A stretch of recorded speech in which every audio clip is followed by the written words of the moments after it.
This is the Taklimakan Desert in Xinjiang, China. Standing on this vast land, it is hard not to be shocked by the scene in front of you. Under the scorching sun, 30,000 Chinese farmers are planting crops one by hand. At the same time, thousands of green automated seeding vehicles are working in an orderly manner, with roars coming one after another. Looking up, tens of thousands of drones are cruising in the sky, flying and sowing rose seeds accurately. On the ground, there are thousands of transport vehicles shuttling back and forth, sending batches of seedlings to the depths of the desert. When this scene was seen by a group of American tourists, everyone couldn't believe what they saw. They even thought the Chinese are too crazy, because no one could imagine that farmers and some mechanical equipment alone could set off such a greening revolution in this desert where there should be no grass. And this is exactly what China plans to build: a green Great Wall covering an area of 4.79 million mu. Its plan is to surround, suppress, and change the desert step by step, and eventually turn this once endless yellow sand land into a piece of oasis full of vitality. In today's video, I will explain to you China's Green Great Wall super project covering nearly 4.79 million acres.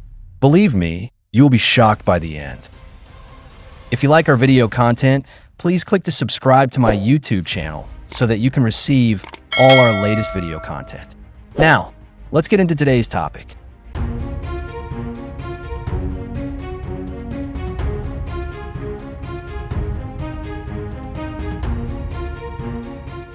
The Taklimakan Desert, located in the central area of the Darim Basin in southern Xinjiang, is the largest desert in China, with a total area of 337,600 square kilometers. It is also the 10th largest desert in the world. The natural conditions here are extremely harsh. The average annual precipitation is less than 100 millimeters, and at the lowest, it is only 4 to 5 millimeters. The evaporation is astonishingly high, with an average annual evaporation of between 2,500 and 3,400 millimeters, which is dozens or even hundreds of times the precipitation. In such a huge desert, survival itself is a challenge. Almost no one is willing to stay here for a long time, not to mention the dangerous animals lurking in the desert. But China did something this year that was called crazy by the outside world. They completely ignored the harsh living environment and even risked being attacked by desert wild animals to complete a project that shocked the world: the Taklimakan Desert Boundary Plan. But this plan was first born in 1978, when the Chinese realized that the desert must be prevented from continuing to expand.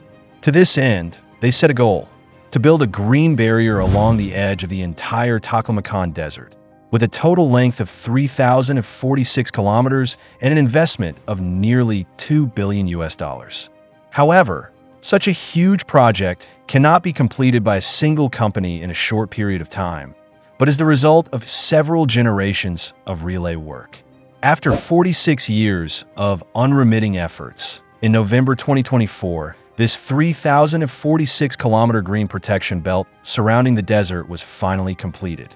This is also the longest green ecological defense line around the desert in the world. But now, China is ready to expand the achievements of desert greening.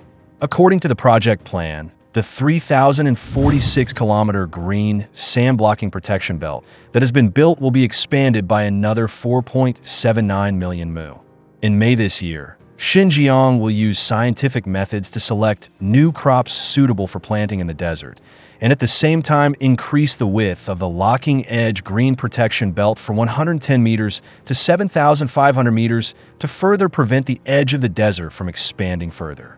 In order to mobilize the enthusiasm of farmers, the Chinese government will allocate undeveloped sand land to collective use of each village. Each farmer can contract 30 to 50 mu of land to plant crops with both economic benefits and sandproof effects. At that time, all the benefits will belong to the farmers themselves. So far, Chinese farmers have planted special economic crops such as Cistanche deserticula and desert rose on the decertified land around the desert. With a total area of 6.24 million mu and an output value of more than 30 billion yuan, directly leading to more than 300,000 people to achieve stable employment, making the average annual income of farmers increase by 3,000 to 4,500 yuan. At the same time, in order to ensure the supply of basic elements such as water, electricity, and land, the Chinese government will also arrange nearly 1.1 billion yuan of special funds every year to support desert expansion prevention projects. As we all know, the most difficult problem to solve in growing cash crops in the desert is water. Especially in extremely arid areas like the Taklimakan Desert, it is almost impossible to have natural water sources on the ground. But surprisingly, as early as 2021, Chinese scientists discovered a huge groundwater aquifer here, with an area of about 280,000 square kilometers, covering almost 80% of the entire desert. The total water storage capacity of this aquifer reaches 360 billion cubic meters, which is equivalent to 1/5 of the total water volume of the Great Lakes in North America.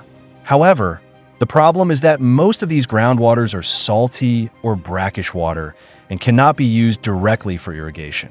This is mainly because the desert area has very little precipitation, dry climate, and high evaporation.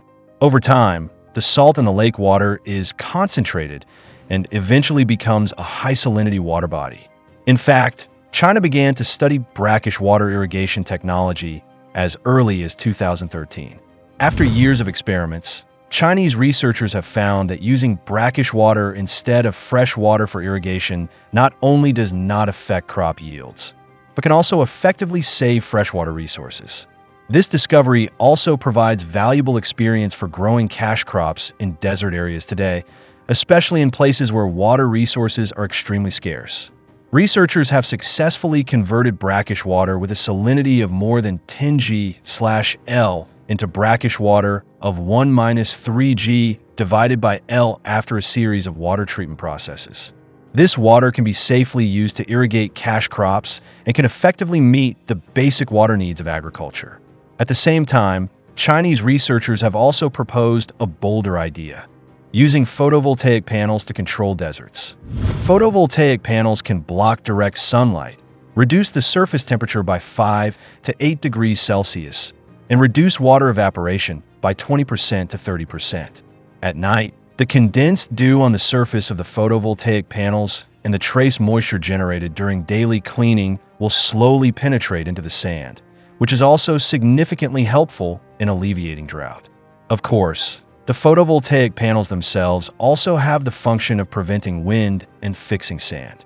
Through large-scale arrangement, the photovoltaic panel array can reduce the wind speed near the ground by 30% to 50%, effectively preventing the movement of sand particles. If combined with the outer grass grid sand barrier woven into a 1m times 1m grid with reeds or wheat straw, a multi-level windproof system can be formed to firmly fix the mobile sand dunes. Taking the Kashgar area in Xinjiang, China, as an example, the current photovoltaic sand control area has reached 194,000 mu, and the total scale of grid-connected photovoltaics has reached 6.486 million kilowatts, realizing the simultaneous advancement of ecological governance and clean energy. It is precisely because of this huge ecological project that a large number of foreign tourists come to visit and learn every year. In June this year, another large number of foreign tourists came to the Taklimakan Desert. When they walked into the planting site, the sun was blazing and 30,000 Chinese farmers were planting crops with their own hands. Thousands of green automatic cars were shuttling back and forth, busy sowing seedlings. At the same time, tens of thousands of drones were flying in the air, sowing rose seeds, and tens of thousands of transport vehicles were constantly transporting a large number of seedlings. This huge scene completely shocked the foreign tourists. They could hardly believe that Chinese farmers could really change the appearance of the desert with manpower and technology. As far as I know, Xinjiang has used a lot of high-tech equipment to successfully green the edge of the desert to 4.79 million mu. Among them, those green automatic cars are actually unmanned tree planting robots. They are equipped with the Beidou navigation system and can automatically move along the preset route to accurately complete the steps of trenching, planting seedlings, and covering the soil. One machine can complete the planting of 1 mu of tamarisk in 19 minutes, which is more than 20 times more efficient than manual labor. And this time the drone is not an ordinary aerial photography machine, but a sowing drone specially modified for agriculture. They are also equipped with the beta navigation system, which can automatically plan the route according to the set coordinates and fly and sow in a snake-shaped trajectory between the undulating sand dunes. One drone can cover up to 500 mu a day, and the error of the grass seed landing point is controlled within 0.5 meters. The efficiency is 20 times that of manual labor, and the overall cost has also dropped by 60%. In addition, Xinjiang has also launched another Beidou Plus multispectral drone. It can identify soil conditions through spectral analysis and then accurately deliver seeds, such as poplar and caligonum, that are suitable for local growth. According to data, the vegetation coverage rate of the aerial seeding area has increased to 35%, and the cost is 70% lower than that of manual planting. It is worth noting that in June this year, Chinese researchers discovered a crop with great potential licorice, which is known as the king of Chinese medicinal materials.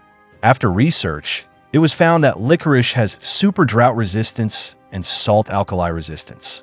It is suitable for growing in deep, loose, fertile, well-drained sandy loam, and the soil pH is preferably neutral to slightly alkaline. In a transformed desert area, the soil conditions are just in line with the growth needs of licorice. Once large-scale planting is achieved, licorice can play a significant role in preventing wind and sand and fixing quicksand. But the value of licorice is far more than its ecological role. It is also a high economic benefit crop. According to farmers in Xinjiang, China, licorice has been planted on a large scale in some desert areas. Today, the planting area of licorice has reached 2,000 mu, and the market price of licorice per kilogram is as high as 200 yuan. Moreover, licorice seedlings can be used as livestock feed, which can bring an additional 30 yuan of income per mu of land. In addition, the market price of licorice seeds is not low.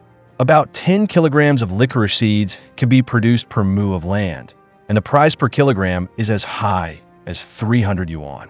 Such high-value cash crops can indeed stimulate farmers' enthusiasm for planting and bring an additional and stable income to their families. In fact, in addition to desert greening, Chinese farmers have also raised fish in the desert.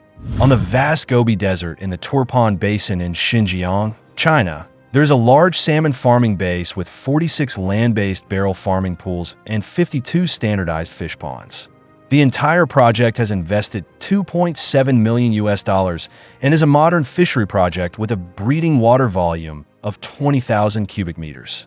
Relying on the full-chain breeding technology provided by Chinese companies, this project has successfully brought salmon into the heart of the Gobi Desert. It is expected to produce 1,200 tons of high-quality salmon by 2025, with a production value of more than $7 million. According to the information I found, this area is a typical inland high-temperature zone, and traditional farming methods cannot meet the strict requirements of salmon for water temperature and dissolved oxygen. In order to overcome this problem, the Chinese scientific research team introduced land-based factory farming technology. They used the snow water from the Tian Shan Mountains to create a multi-stage circulation system to keep the water temperature in the open-air breeding pool stable at 10 to 18 degrees Celsius all year round. At the same time, they also innovatively adopted high-efficiency liquid oxygen mixing technology to increase the dissolved oxygen content in the water to more than 3 times that of traditional farming. A single 200 cubic meter pool can raise 5 to 6 tons of salmon. At the same time, the Chinese scientific research team also designed a one-water, two-uses circulation model. The water used for fish farming will not be wasted, but after multiple treatment processes such as sedimentation, aeration, and biological purification, it can be directly used for farmland irrigation. In the past 30 years, whether it is planting trees in the desert where few people have been, or trying to develop desert fish farming on arid and barren land, The Chinese have shown amazing perseverance and wisdom. These successful cases of desert management are not only breakthroughs for China itself, but they're also beginning to bring new hope and ideas to countries around the world that are struggling with desertification. To not miss out on our future projects and news updates, please make sure you subscribe to our channel and turn on notifications. We will continue to provide you with more exciting and interesting content.